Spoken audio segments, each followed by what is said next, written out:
నమస్తే, నేను advocate Srinivas Chauhan. So మిత్రులారా, మన నిత్య జీవితంలో ప్రతి చర్య కూడా చట్టాలకి అవినాభావ సంబంధం కలిగి ఉంటుంది. కాబట్టి చట్టాల మీద అవగాహన పెంపొందించుకోవడం ఎంతో అవసరం.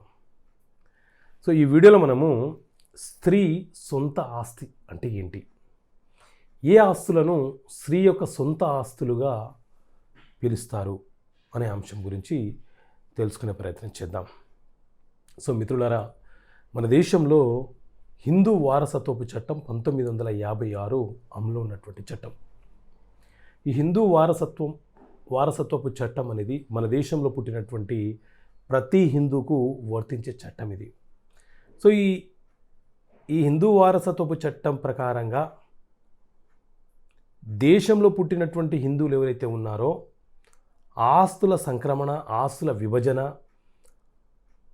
హిందూగా పుట్టి మరణిస్తే అతని పేరు మీద ఉన్న ఆస్తులు ఏ రకంగా సంక్రమించాలి అనే అంశాల గురించి వివరించే చట్టమే ఈ హిందూ వారసత్వపు చట్టం.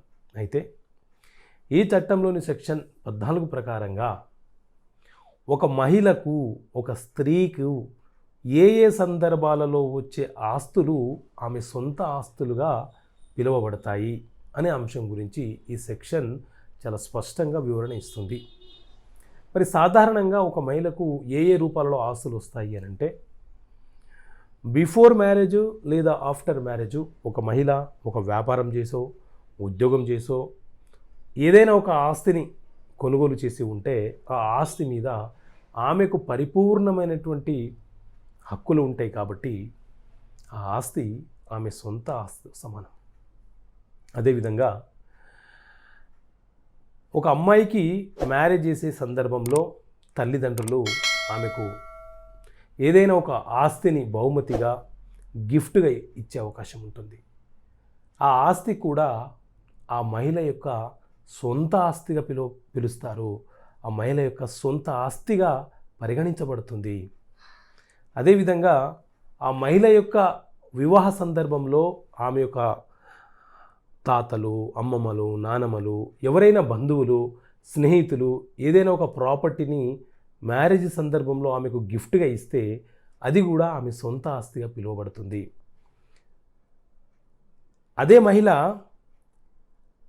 తమ తల్లిదండ్రుల ఆస్తిలో వాటా కోరుతూ న్యాయస్థానంలో కేసు వేసి ఆమె వాటాను ఆమె తీసుకునే సందర్భం వచ్చినప్పుడు ఆ వాటా కూడా న్యాయబద్ధంగా కోర్టు ద్వారా తీసుకున్న ఆ వాటా కూడా ఆమె సొంత ఆస్తిగా పిలువబడుతుంది. అదేవిధంగా మ్యారేజ్ అయిన తర్వాత భర్త నుంచి విడాకులు పొందిన సందర్భంలో భర్త మెయింటెనెన్స్లో భాగంగా ఆమెకు కొంత ఆస్తిని ఇవ్వచ్చు. ఒక ప్లాటో లేకపోతే agriculture land, 1 acre of agriculture land ఇవ్వచ్చు. ఆ ఆస్తులు కూడా ఆమె సొంత ఆస్తులుగా పిలువబడతాయి.